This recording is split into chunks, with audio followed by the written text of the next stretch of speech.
sebelumnya. Maka dalil-dalil baik dari Al-Quran maupun dari hadis Nabi SAW yang ini itu misalnya kemarin dari surah Muhammad memerintahkan untuk mengetahui fa'alam,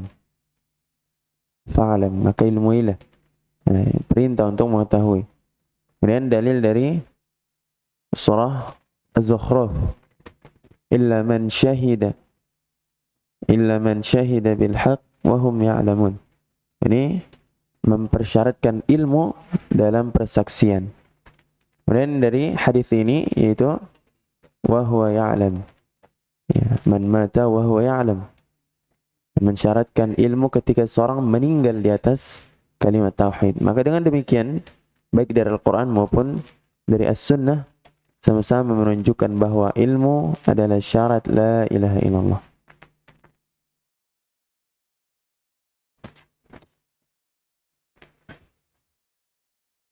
Maka ini semakin menguatkan bahwa syarat tersebut adalah bagian dari ajaran Islam yang benar-benar bersumber dari wahyu, bukan sekedar dari pendapat pribadi.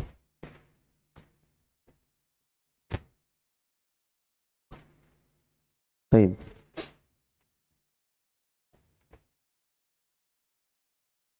Yang sebelumnya ada pembahasan tentang singgungan tentang hadis Nabi SAW, man kana akhiru kalamihi la ilaha illallah dakhala al-jannah. Apakah cuman sekedar apakah dengan melihat hadis ini kemudian kita mengatakan cuman sekedar mengucapkan di akhir hidupnya maka dia serta-merta langsung masuk surga? Maka jawabannya tidak. Hadis ini bukan berarti siapa saja yang sekedar mengucapkan kalimat tersebut dengan lisannya tanpa iman, tanpa memenuhi syarat-syarat dan tanpa menjauhi pembatal-pembatal Islam, maka dipastikan masuk surga. Maka tidak seperti itu. Namun penjelasan hadis ini harus dikumpulkan dengan seluruh dalil dari Al-Quran dan As-Sunnah. Jadi Ahlus Sunnah itu menetapkan apa kemarin kita katakan bahwa dalil yang zahirnya bersifat mutlak harus dipahami dengan dalil-dalil lain yang menjelaskannya. Karena itu hadis ini tidak boleh dipahami terpisah. Misalnya Allah katakan dalam Quran, innallaha la yaghfiru ayyushraka bih. Sungguhnya Allah tidak mengampuni dosa syirik. Ayat ini menunjukkan bahwa orang yang mati di atas syirik tidak akan masuk surga meskipun mengucapkan kalimat tauhid sebelumnya dengan lisannya. Apa makna akhir ucapannya? Akhiru kalamihi. Maknanya adalah yakni seseorang meninggal dalam keadaan bertauhid sehingga Allah memberikan taufik kepadanya untuk mengakhiri hidup dengan kalimat tauhid. Jadi kalimat itu menjadi tanda bahwa ia wafat di atas Islam. Bukan cuma sekadar bunyi yang keluar dari lisan. Apakah cukup hanya mengucapkan? Maka jawabannya tidak.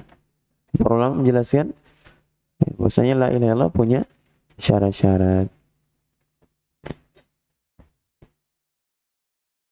Jadi dalil bahwa sekadar ucapan lisan itu tidak cukup. Kenapa? Karena orang munafik mengucapkan syahadat. Ya kan? Idza ja'akal munafiqun qalu nashhadu. Nashhadu innaka la rasulullah. Mengucapkan syahadat. Tapi apa kata Allah? Wallahu ya'lamu wallahu yashhadu innal munafiqina lakadzibun. Bahkan Allah memakai lam taukid. Jadi mereka mengucapkan syahadat tapi tidak beriman dalam hati. Dan begitu pula tentang paman Nabi SAW, Abu Talib.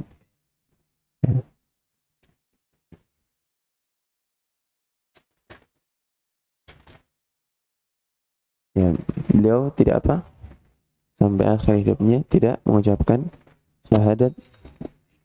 Ya. Kenapa Nabi SAW hanya sekedar ucapkan paman, ucapkan saja. Maka saya akan menjadikan ucapanmu ini hujjah di hadapan Allah Ta'ala. Ya. Artinya paman, Nabi SAW ya, yakin cukup dengan pamannya mengucapkan, maka sudah.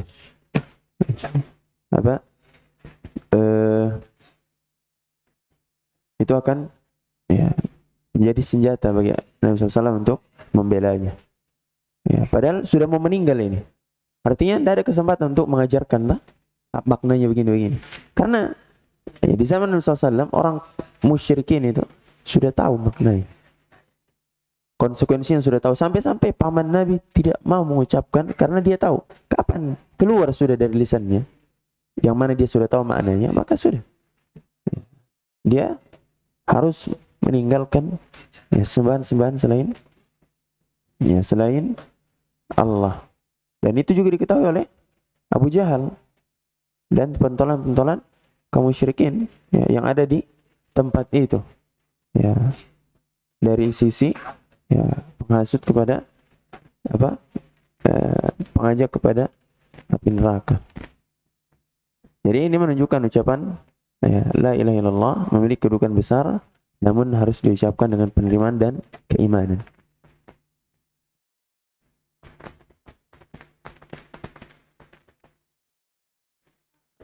Nah, jadi bagaimana jika seorang mengucapkannya menjelang wafat? Nah, ini kemarin ya. Jadi ada beberapa keadaan. Yang pertama, seorang mukmin yang hidup di atas tauhid, lalu dia mengucapkannya ketika sakaratul maut. Maka ini adalah kabar gembira bahwa dia meninggal di atas Islam. Nah, jadi ya bukan cuma sekedar ucapannya itu ya menjadi pemasti, tidak, tapi yang dilihat selama kehidupannya bagaimana. Nah, maka ketika kita lihat dia bersyahadat di akhir ya, itu jadi qarinah, kan? Jadi tanda dan bagi dirinya adalah kabar gembira bahwa ia meninggal di atas Islam. Yang kedua, ada orang yang baru masuk Islam, lalu dia mengucapkannya dengan ikhlas sebelum wafat, ya, maka syahadatnya sah dan ia termasuk Muslim. Ya, meskipun belum sempat belajar gitu, dengan rinci. Nah, kemudian keadaan yang ketiga itu orang munafik. Ya, orang munafik atau orang yang hanya mengucapkan karena kebiasaan, ya, tanpa keimanan dalam hatinya tentang ucapannya. Ini tidak bermanfaat bagi dirinya, tidak bermanfaat bagi yang mengucapkan. Kemudian yang keempat, orang yang mengucapkan tapi masih melakukan syirik akbar dan tidak bertobat dari setelah tegak hujjah padanya, maka ucapan lisan semata tidak menyelamatkannya. Kenapa? Karena syirik membatalkan tauhid. Jadi ada dua kelompok yang ya, syahadatnya bermanfaat baginya, dan ada dua kelompok yang syahadatnya tidak bermanfaat baginya. Nah, jadi hadis ini menunjukkan bahwa penutup kehidupan yang mulia adalah meninggal di atas tauhid. Namun bukan sekedar lafaz, tapi ia adalah ya, pernyataan atau perjanjian dengan Allah yang mengandung ilmu. Ya, begitu pula syarat-syarat yang lain.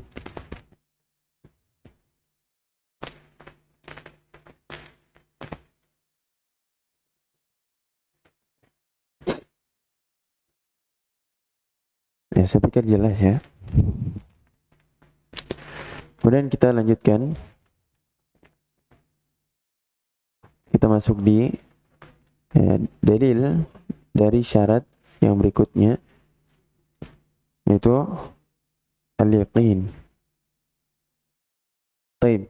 Ya, beliau mendatangkan firman Allah Ta'ala, Innamal mu'minuna alladhina amanu billahi wa rasulihi thumma lam yartabu wajahadu bi amwalihim wa anfusihim fi sabilillah ulaika humus shadiqun. Sesungguhnya orang-orang mukmin, orang-orang yang beriman, ya, kapan? Yaitu orang-orang yang beriman kepada Allah dan Rasul-Nya, kemudian mereka tidak ragu, tidak ragu-ragu, tidak ragu-ragu. Ya, mereka itulah orang-orang yang benar, kata Allah di akhir ayat. Ya, jadi setelah menjelaskan bahwa seorang harus mengetahui makna la ilaha illallah, penulis ingin melanjutkan bahwa ilmu saja belum cukup. Setelah kita mengilmui apa yang kita ucapkan, ya, itu belum cukup. Kenapa? Ya, mungkin karena seorang bisa saja mengetahui kebenaran, tapi dia masih ragu. Dia tahu, tapi dia tidak yakin. Ya, bukan akidah, bukan akidahnya. Belum menjadi akidah. Ya, masih ada keraguan pada dirinya, walaupun sedikit. Contohnya paling besar, iblis tahu Allah adalah Rabb-nya, tapi dia tidak tunduk dengan sempurna.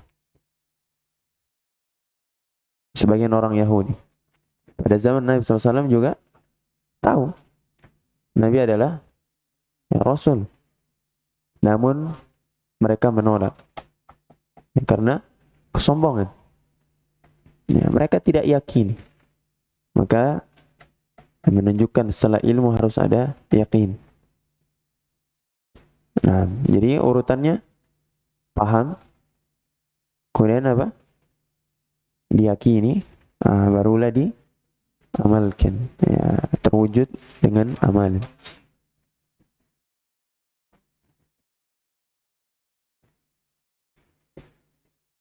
Jadi syahidnya di kata apa? Innamal mu'minun, ya, kemudian lam yartabu. Ya, jadi kata ini menunjukkan pembatasan, yaitu Allah menjelaskan sifat orang mukmin yang sebenarnya.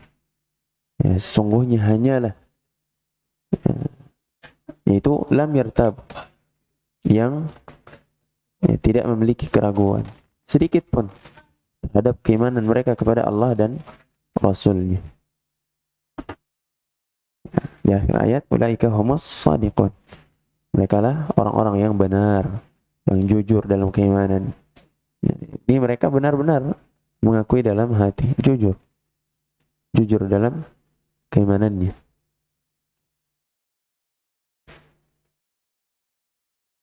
Ya, saya pikir jelas ya dari makna yang jelas.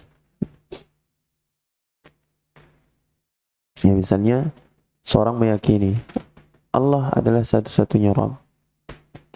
Ya. Ketika tidak ada sedikit pun keraguan padanya, barulah ini dikatakan yakin. Dikatakan yakin tanpa ada keraguan. Barulah ini menjadi akidah. Ya. Hanya Allah yang berhak diibadahi. Tidak ada keraguan sedikit padanya. Nah, barulah ini yang dikatakan akidah. Ya, tidak ada sedikit pun keraguan. Ya, keyakinan yang mantap di dalam hati. Bukan sekedar dugaan-dugaan saja. Ya, betul tidak ya? Betul tidak ya? Tidak. Tapi benar-benar dia yakini. Ya. Nabi SAW Rasul. Sudah selesai. Nah. Ya, kemudian beliau ya mengucapkan fashtarata fi sidqi imanihim billah wa rasulihi kaunahum lam yartabu. Kaunahum sebagai apa? Kaun itu masdar dari kana. Kana yakunu kaunan. Kaunahum. Kenapa mansub? Apa awal jumlah? Awal jumlah itu apa? Apa itu? Sim fil huruf. Fil dah. Al-madi. Ya. Lihat saja kalau ada isim mansub, ya sudah. Kemungkinan dia maf'ul. Maf'ul. Siapa fa'ilnya? Apa fa'ilnya?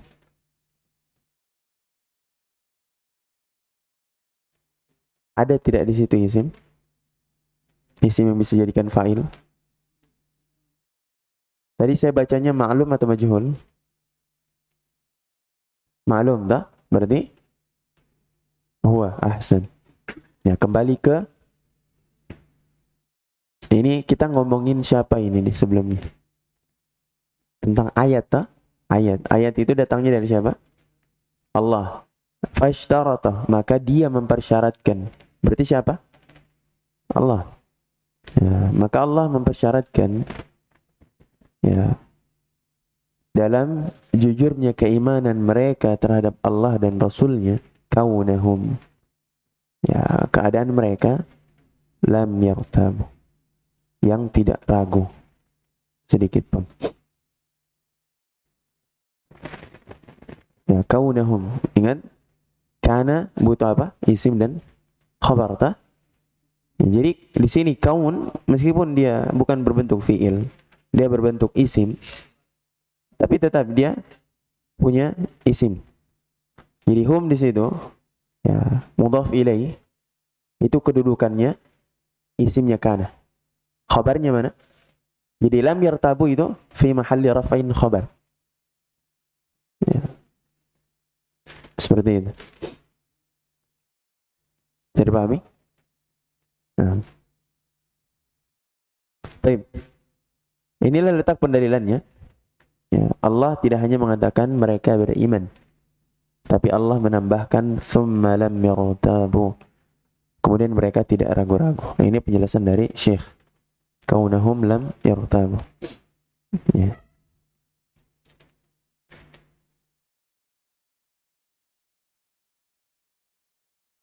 Kemudian kata beliau ya, di akhir ay apa? Lam yashku. Ini hilang. Ya, lam yashku. Fa amma al-murtab fa huwa min al-munafiqin. Ya, lam yashku. Fa amma al-murtab fa huwa min al-munafiqin. Gitu ya? Ada yang kurang tidak ada jadi? Baik. Ya. Yakni mereka tidak ragu. Ya, yashku tidak ragu, sama seperti yartab.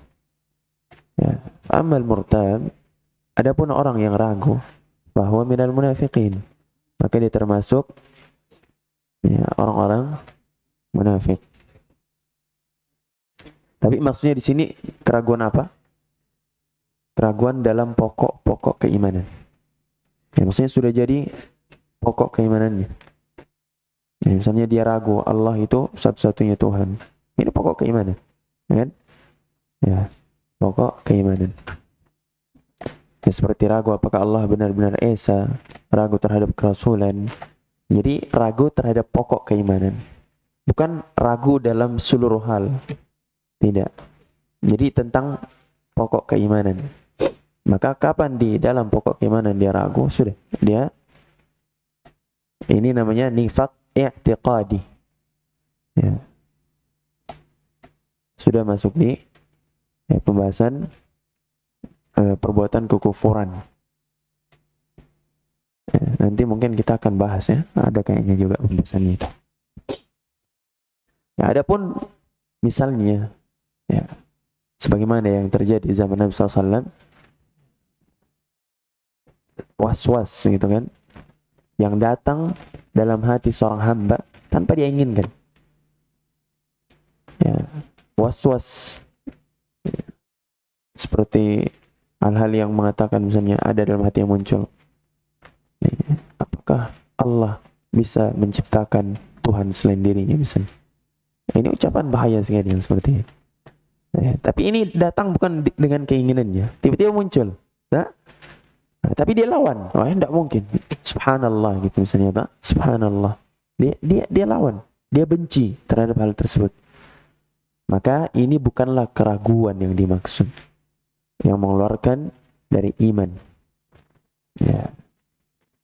Nabi SAW menjelaskan bahwa was-was seperti ini justru menunjukkan adanya iman. Adanya keimanan pada diri ketika dia membenci dan tidak meridhai ketika hal itu datang. Itu menunjukkan bahwasanya adanya iman pada dirinya. Jadi dia tidak tergolong munafik di situ.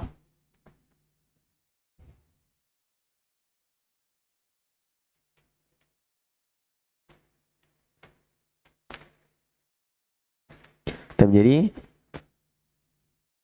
di sini penulis masukkan pembahasan ini karena ada orang yang mengaku beriman tapi masih berkata apa? Saya tidak yakin Islam agama yang benar. Ya. Di luar sana banyak agama. Masa mereka tidak masuk surga tahu? Namun kebaikan tonji. Nah, ini bahaya. Karena orang tidak belajar. Padahal Allah yang mengatakan. Dia sudah tahu ayatnya jelas. Inna dina indallahil Islam. Wa may yabtaghi ghairal Islami dinan fala yuqbal minhu. Lulusan Ummul Qura. Tidak sembarang orang bisa masuk Ummul Qura. Ya, tapi dia terdepan untuk menyuarakan hal ini. La ilaha illallah. Menjual ayat Allah demi kepentingan dunia. Ayatan billah. Subhanallah. Ya. Menunjukkan akan tidak yakinnya dia bahwasanya Islam adalah agama yang benar. Mengatakan ya, seluruh agama itu benar. Seluruh agama ya, bisa masuk surga. Ya. Sama seperti kalau kita mau ke suatu tempat, jalannya banyak. Ya. Sama-sama tujuannya satu, surga. La ilaha illallah. Tidak seperti itu analoginya, bro. Iya. Tidak semua hal bisa dianalogikan dengan masalah dunia.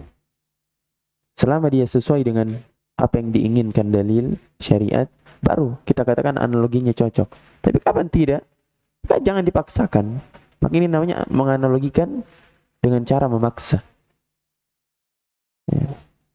Atau misalnya ada yang ragu di luar sana, Al-Quran ini benar-benar dari Allah atau tidak? Itu ada. Ada. Ya. Padahal jelas-jelas Allah Ta'ala sendiri yang mengatakan Allah yang akan menjaganya. Ya. Maka jangan diragukan. Maka pengakuan seperti ini ya, bertentangan dengan syarat yang kedua ini. Oleh karena itu penulis ingin menjelaskan bahwa la ilaha illallah harus dibangun di atas apa? Di atas keyakinan. Ahsan. Ya, keyakinan yang tidak ada keraguan sedikit pun padanya. Ya, kemarin kita sudah jelaskan ya di pendahuluan ilmu akidah. Ya, akidah berasal dari kata apa? Al-aqdu. Betul tidak? Artinya apa? Sesuatu yang diikat dengan kuat, kokoh. Ya. Maka akidah seorang muslim harus kokoh. Kapan ada sedikit pun keraguan, artinya tidak kokoh. Tidak kokoh nih. Ya. Ada satu simpul yang tidak terikat kuat misalnya. Maka tidak kokoh. Baik, ini dalil yang pertama. Sudah jam 6 ya. Ada pertanyaan sebelum kita akhiri? Insyaallah hari Rabu kita akan lanjutkan dalil dari as-sunnah, yaitu sabda Nabi SAW dari sahabat yang mulia Abu Hurairah, asyhadu an la ilaha illallah wa anna Rasulullah la yalqallaha bihima abdun ghaira syakin, ini syahidnya, ghaira syakin fihima illa dakhalal jannah. Aku bersaksi bahwa tidak ada sembahan yang berhak diibadahi selain Allah dan bahwa aku adalah utusan Allah. Tidaklah seorang hamba yalqallah bihima, menemui Allah dengan membawa dua kalimat ini, ghaira syakin fihima, lihat, dalam keadaan tidak ragu terhadap keduanya. Ya, ghaira syakin, ya, dalam keadaan dia tidak ragu terhadap keduanya, illa dakhalal jannah, melainkan pasti dia akan masuk surga.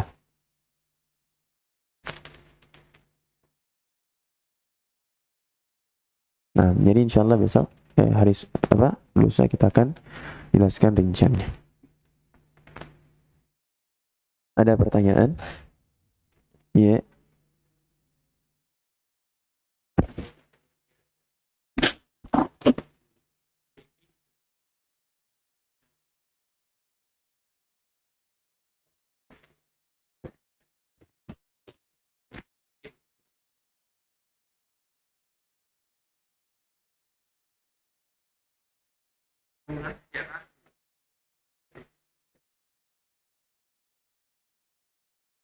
Artinya ketika masih ada ragunya, belum yakin namanya.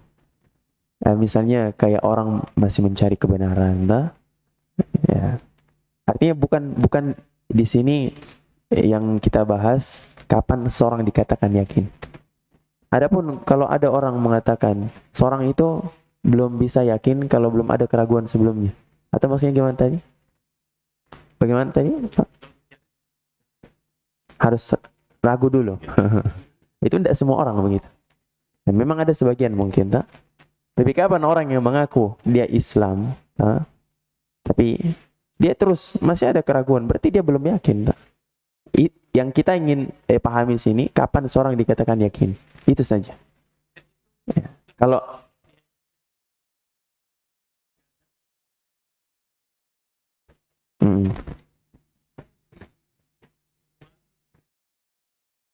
betul, kalau benar caranya belajar. Tapi kapan ragunya terus sampai meninggal? Bagaimana? Jadi bukan intinya ragunya yang jadi kunci, bukan. Jadi jangan bilang, oh saya ragu dulu lah kalau begitu. Ragu terus supaya tambah kuat. Bukan itu. Kalau dia langsung bisa beriman, itu lebih baik. Kan begitu. Dan banyak juga orang yang tidak ada keraguan, langsung dengar ayat Allah, langsung. Nah, bahkan lebih kuat lagi. Banyak sekali. Buktinya banyak sekali. Para sahabat, Abu Bakar As-Siddiq, tidak ada keraguan paling sedikit pun. Langsung. Berbeda dengan sebagian, kan? Tapi lihat, siapa yang lebih mulia? Siapa yang lebih mulia? Dari kalangan sahabat yang awalnya ragu dulu, terus kokoh keimanannya, siapa yang meragukan keimanan para sahabat? Dibanding Abu Bakar As-Siddiq dari awal tidak pernah ragu, bahkan sampai dapat gelar As-Siddiq. Ya. Apapun yang datang dari beliau, masuk akal atau tidak, terima. Aku menerimanya. Pada saat itu dia mendapatkan gelar As-Siddiq dari Allah. Ini tentang waktu itu viral, bahwasanya Nabi SAW Isra Mi'raj dalam satu malam. Ya, itu. Pada hari itulah beliau digelari As-Siddiq oleh Allah Ta'ala. Artinya, kalau misalnya ada ungkapan seperti itu atau prinsip, maka itu tidak menjamin. Tapi saya tidak tahu itu dari mana itu. Maksudnya,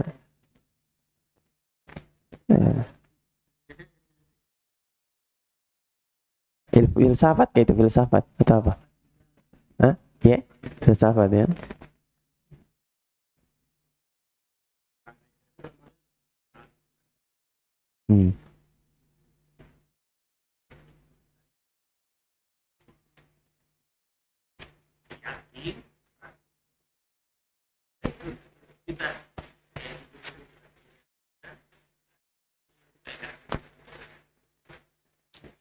Artinya ini bukan kaidah mutlak, bukan kaidah mutlak, dan itu tidak ada kaitannya dengan yang kita bahas tentang definisi keyakinan, gitu, tentang definisi keyakinan. Jadi karena jangan sampai dari situ orang berpikir langsung, oh ya sudahlah saya cari keraguan dulu, cari syubhat apa semua. Ya karena ada orang yang selamat, ada malahan orang yang terus terjerumus akhirnya apa? Jadi bahkan awalnya dia seorang ulama, ya? Ulama. Sudah pernah saya kasih tahu, tak? Siapa namanya? Abdullah Al-Qasimi. Tak? Meninggal ateis. Ulama. Ini menunjukkan misalnya dia tidak yakin dengan keislamannya. Sampai-sampai di akhir hidupnya terdepan melawan Islam. terdepan melawan Islam. Ya. Ulama. La ilaha illallah. Ya.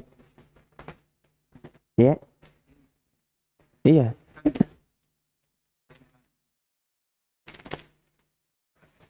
Kuliahan.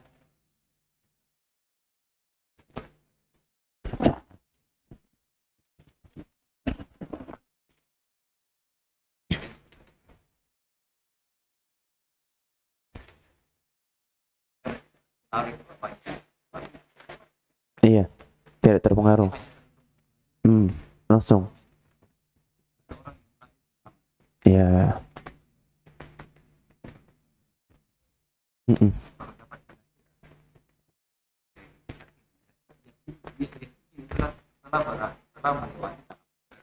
Mm-mm. Lebih kuat. Ya. Ya, dia sudah lihat. Ya, dia sudah lihat hal-hal yang memang benar-benar ketika dia sudah yakin, nah, dia lihat, oh ini benar-benar ini yang saya ragukan ini betul sekali gitu. Nah, tambahlah dia yakin gitu.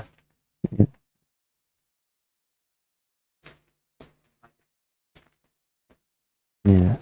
Tapi itu juga tidak betul. Ya, tidak harus juga. Ya, ya. Betul. Nah, kalau anda, ya. Jadi jangan sampai juga seorang mengatakan, wah saya keliling dulu. Nah, kalau saya sudah dapat yang menurut saya ini benar,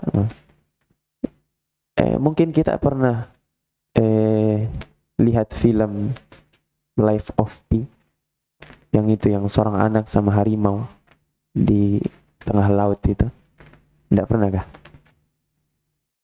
Film India. Itu kan seperti itu gambarannya. Orang anak-anak, ya anak cerdas sekali. Ya, tapi dia ya, karena tidak ada bimbingan dalam mencari agama. Tidak, dia bukan dari keluarga muslim. Artinya dia mencari sendiri jalan kebenaran. Ya, dan pada akhirnya menyimpulkan sendiri. Akhirnya apa? Tuhannya tiga. Tuhannya agama Hindu, Tuhannya Nasrani, Tuhannya Islam. Ketika di tengah laut berdoa dengan ketiga Tuhan kan. Jangankan tiga Tuhan dalam tiga agama. Akhirnya berdoa. Tidak jelas. Nah, padahal kalau mau diteliti lagi secara mendalam, dipelajari secara mendalam, sebenarnya ya, ketiga agama ini pun saling mengakui agamanya lah yang paling benar. Tuhan dari agama yang lain tidak benar. Kapan dia yakini Tuhan? Itu malah bertentangan dengan ajaran agama masing-masing terus.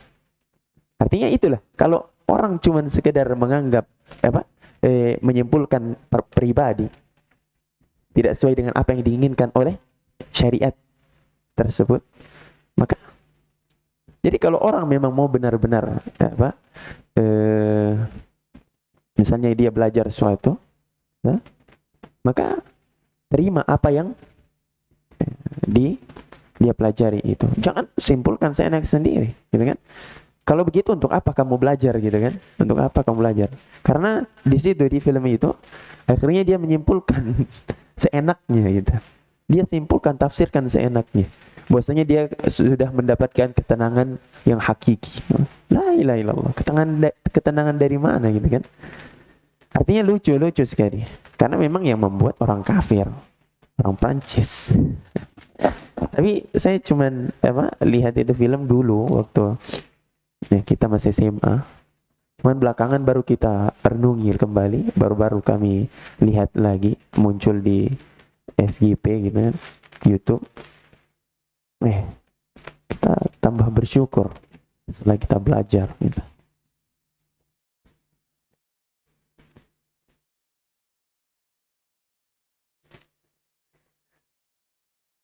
Ya, Muslim.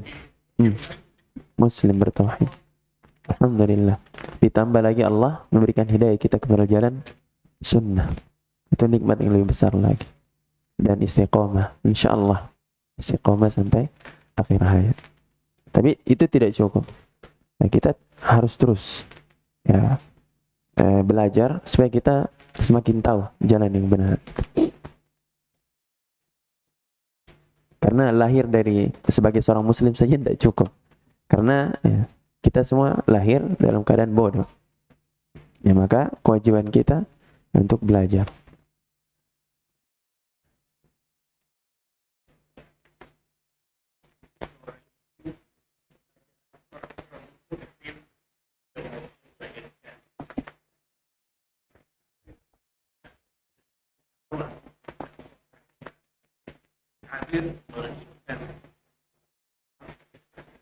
Iya. Jadi intinya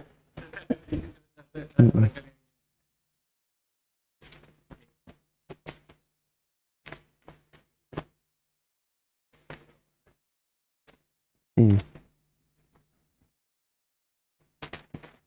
Jadi memang bukan juga pemasti ketika seorang lahir dari sebagai muslim, tidak dipastikan juga dia pasti masuk surga. Tapi itu sebab terbesar yang apa? Yang terpenting itu kembali pada diri masing-masing. Ketika dia benar-benar jujur dalam keimanannya, Allah akan berikan hidayah bagaimanapun jalannya. Nah, itu tadi kita bilang, walaupun orang tuanya kafir, tapi kalau benar-benar jujur, maka tidak mungkin dia menemukan jalan kebenaran.